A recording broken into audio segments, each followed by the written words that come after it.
Hey guys, welcome to Easyfix. In this tutorial, I'll guide you through how to add Payoneer account in Fiverr. So what you have to do is start by logging into your Fiverr account and accessing your dashboard. Once you're in your dashboard, click on My Business, which is on the top. From the drop down, click on Earnings, and this will take you to the page where you can manage your payment methods. So here on this page, you will find this option of Manage Payment Method. Click on it and a screen like this will pop up.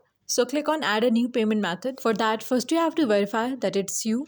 So enter the verification code, and after that a screen like this will pop up. Now you can select here the Payoneer account as your payout method and also set your preferred currency and click on continue. But remember one thing, that these payout methods are based on your location. Now the next thing you have to do is open your mail and click on the link in order to sign up or log into your Payoneer account. Once you sign into your Payoneer account, now it is successfully added as a payment method in Fiverr. By following these steps, you can integrate your Payoneer account with Fiverr.